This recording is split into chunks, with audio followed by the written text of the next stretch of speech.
Bab 461. Mohon Tuan Muda Kiao membantu kami untuk mendapatkan keadilan. Erikin memandangi mayatnya dengan perasaan campur aduk di dalam hatinya.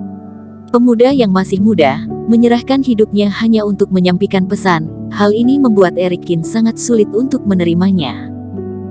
Tetapi pada saat yang sama, dia harus mengagumi teknik dan kehati-hatian kakek Su. Teknik apa yang dia gunakan sampai membuat pemuda ini tetap menyampaikan pesannya walaupun sebagai gantinya adalah nyawanya. Benar saja, semua orang yang berasal dari keluarga konglomerat tidaklah sederhana. Di dalam kegelapan, dua orang dari negara Pan siap untuk bergerak. Erikin telah lama memperhatikan keberadaan kedua orang ini dan bahkan Davison Su juga telah menyadari keberadaan mereka. Guru, masih ada dua orang di dalam kegelapan yang ingin membunuhmu, kata Davison Su dengan suara yang dalam. Erikin memandang Davison Su dan tersenyum. Apakah kamu yakin bahwa dirimu dapat mengalahkan mereka? Aku. Mata Davison Su membelalak dan menunjuk ke hidungnya. Aku tidak mau. Mereka adalah superior master. Kamu tidak membiarkanku bertarung dengan grandmaster, tetapi kamu malah menyuruhku bertarung dengan superior master. Davison Su berkata dengan marah, jika wajah tampanku terluka, bagaimana aku bisa mencari istri? Erikin menepuk pundaknya dan berkata, kesempatan untuk mengasah kemampuanmu sudah tiba, majulah. Pada saat ini, dua murid Raja Pan keluar. Mereka memandang Erikin dengan dingin dan berkata, Erikin, sudah waktunya kamu mati. Erikin tersenyum dan berkata, kalian berdua adalah superior master. Aku tidak akan bertarung dengan kalian hari ini, biarkan muridku yang bertarung dengan kalian. Setelah itu, Erikin menggerakkan energi internalnya dan menekan dadanya. Lalu Erikin memuntahkan darah dan wajahnya menjadi sangat pucat. Kedua murid Raja Pan itu sangat gembira, tampaknya apa yang mereka katakan itu benar, Erikin yang sekarang adalah orang cacat. Davison, guru hanya bisa mengandalkanmu dalam masalah ini. Setelah itu, Erikin tidak menunggu Davison Su untuk menolak dan langsung mendorongnya keluar, sementara Erikin dengan cepat berlari ke dalam kamar. Bocah, jangan mengurusi masalah ini. Dua murid Raja Pan berkata dengan dingin, kalau tidak, jangan salahkan kami jika bersikap kasar. Davison Su mengupil dan bergumam, kenapa jika kasar? Lagi pula aku akan membunuh kalian terlebih dahulu.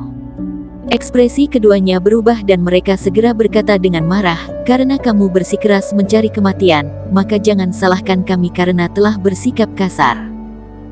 Pertarungan itu segera dimulai dan mereka berdua berjalan dengan penuh semangat pada saat yang bersamaan dan tekanan yang menakutkan menekan ke arah Davison Su. Meskipun Davison Su biasanya selalu tidak serius, namun kekuatannya telah meningkat begitu cepat bahkan dia dapat menghadapi dua orang pada tingkat superior master. Erikin berdiri di belakang jendela, mengamati semua ini dengan tenang dan bila perlu, dia akan membantunya. Seluruh Gunung Longmei diselimuti oleh aura kegelapan yang menakutkan, yang membuat orang sesak napas. Pertarungan ini berlangsung selama hampir sehari sebelum akhirnya secara bertahap berakhir. Davison Su memiliki teknik perlindungan diri yang kuat. Dia lebih suka tidak memukul orang daripada melukai dirinya sendiri. Ini sama sekali berbeda dari gaya bertarung Erikin. Langit berangsur-angsur menjadi gelap dan dengan benturan keras, pertempuran akhirnya berakhir. Sial, aku sangat lelah, kata Davison Su sambil mengusap keningnya. Dia berjalan ke lantai atas dan duduk di atas sofa. Sialan, ini terlalu melelahkan. Kedua orang itu sangat sulit untuk diurus. Davison Su berusaha menuangkan segelas air untuknya. Erikin tersenyum dan berkata, jika kamu ingin membunuh mereka, tidak butuh waktu yang lama, luka itu tidak bisa dihindari. Terluka. Davison Su membelalakkan matanya. Apakah kamu tidak pernah mendengar kalimat ini? Pria berkeringat dan menangis tetapi tidak berdarah. Aku mengikuti keinginan dari para leluhur. Bukankah berdarah dan berkeringat tetapi tidak menangis? Tanya Erikin dengan lingung. Yah, mungkin ajaran yang kita terima berbeda, kata Davison Su. Guru, kenapa tidak kamu sendiri yang membunuh mereka berdua? Tanya Davison Su. Erikin menggelengkan kepalanya dan berkata, Jika aku membunuh mereka, bukankah itu akan mengekspos kekuatanku? Kalau begitu, siapa yang berani membunuhku? Bukankah bagus jika tidak ada yang membunuhmu? Tanya Davison Su dengan bingung. Eric Kin menggelengkan kepalanya dan tidak menjelaskan apa-apa. Sekarang Eric Kin sangat membutuhkan energi internal untuk memperbaiki kekuatan di dalam dirinya. Dia sangat berharap ada orang yang datang untuk menyerahkan dirinya. Setelah itu, Eric Kin kembali ke kamarnya. Dia mengeluarkan catatan yang dikirim oleh kakek Su. Dia melihat beberapa kata besar tertulis di awal catatan. Eric Kin, maafkan aku mengirim surat dengan cara seperti ini. Aku tahu kamu tidak menyukainya, tetapi aku terpaksa. Ini adalah satu-satunya cara yang aman. Eric Kin tersenyum pahit. Bagi kakek Su, ini memang merupakan cara yang terbaik.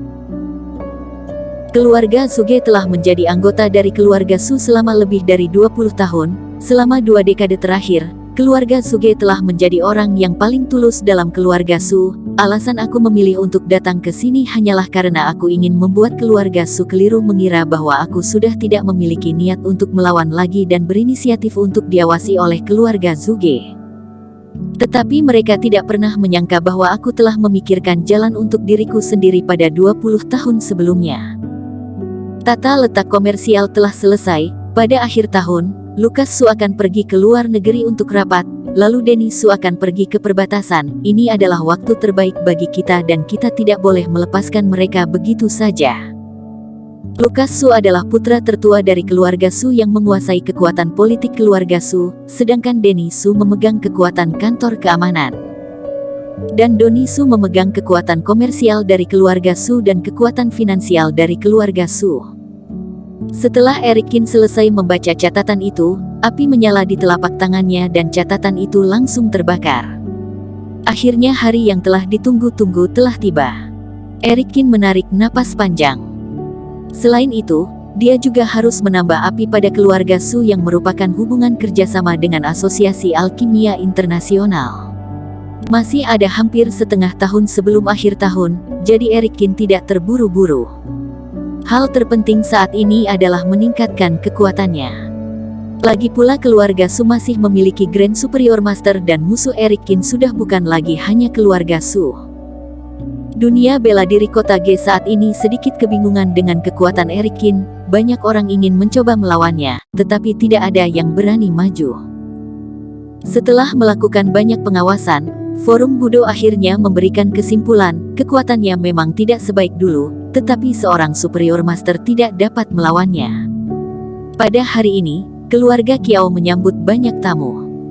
Orang-orang ini, ahli waris mereka semua mati di bawah tangan si jubah hitam dan sekarang Eric Kin selamat dan sehat, jadi Richard Kiao telah menjadi satu-satunya pendukung mereka.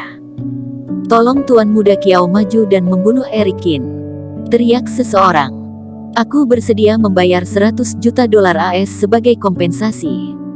Aku telah menyewa 3 kelompok pembunuh bayaran untuk membunuh Eric Kin secara bertahap untuk membuka jalan bagi Tuan Muda Kiao.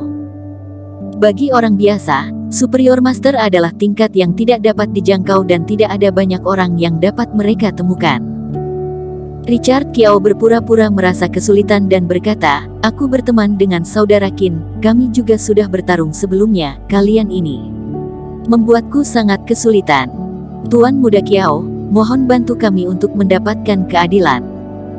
Kami telah pergi ke Asosiasi Budo Kota B, tetapi mereka mengabaikan kami dan mengatakan bahwa mereka tidak bisa mendapatkan surat perintah sehingga mereka tidak ingin melanggar aturan, jadi kami hanya bisa mengandalkan Anda sekarang. Bersambung. Terima kasih telah menonton video ini sampai akhir. Jangan lupa subscribe dan nantikan kisah episode selanjutnya hanya di Novel Story. Salam.